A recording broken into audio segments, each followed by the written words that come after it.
Hello mes petits chats et bienvenue sur ma chaîne, j'espère que vous allez bien. Aujourd'hui on se retrouve pour ce petit make-up d'Halloween, inspiration Tim Burton et surtout en effet noir et blanc.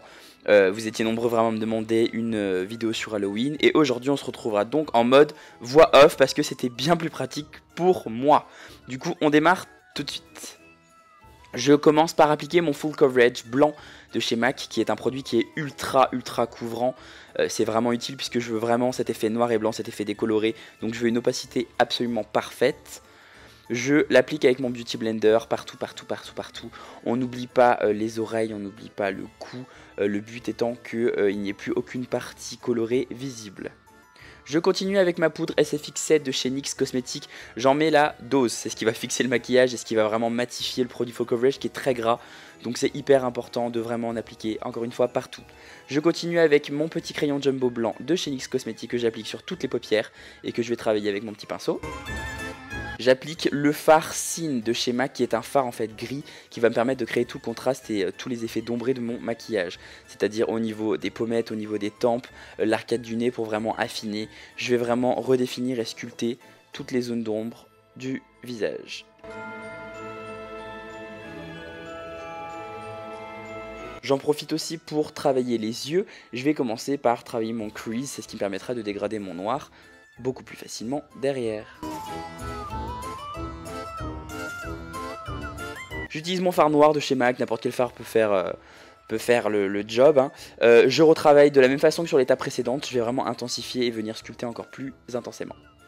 Et on estompe.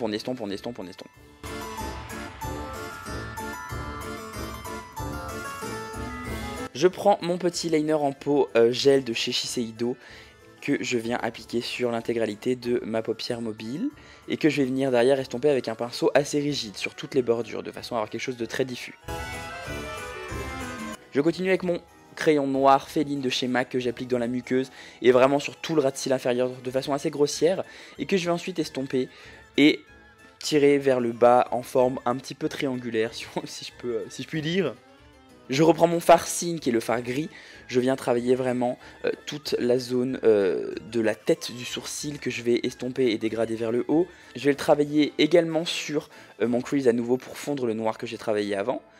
Je vais le tirer vers l'extérieur et je vais ensuite travailler mon ras de cils inférieur de façon à vraiment intensifier. Une fois qu'on a fait ça, on vient prendre notre petit fard noir que l'on va appliquer sur toute la paupière mobile et également sur le ras de cils inférieur de façon à estomper encore une fois. Excusez-moi, j'y arrive plus, ça y est, je sais plus parler. Et on veut vraiment avoir cet effet baveux, il faut vraiment que ça ait vécu, il faut que ça fasse sale entre guillemets. Je fais une petite pause sur cette étape puisque j'avais pris mon liner Kat Von D et j'avais dessiné mes narines en forme triangulaire ainsi que mes sourcils et la caméra a coupé, du coup je peux pas vous le montrer. On va se retrouver directement sur la bouche que j'avais dessinée également au liner noir pour avoir quelque chose de très précis pour pouvoir redessiner la forme de mes lèvres.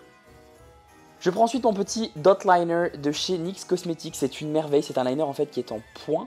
Enfin, qui permet de dessiner des points.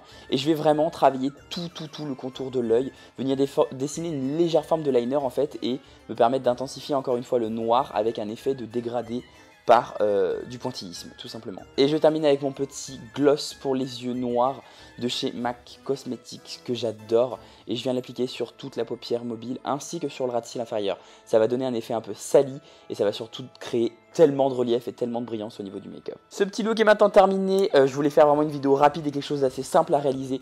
J'espère que ça vous aura plu. J'espère que vous serez nombreux à le reproduire à la maison et que ça vous aura aidé un petit peu à vous inspirer pour cette année. Je vous fais des tonnes et des tonnes de bisous. Évidemment, je vous invite à vous abonner à la chaîne, à liker, tout ça. On se retrouve la semaine prochaine et je vous embrasse. Portez-vous bien.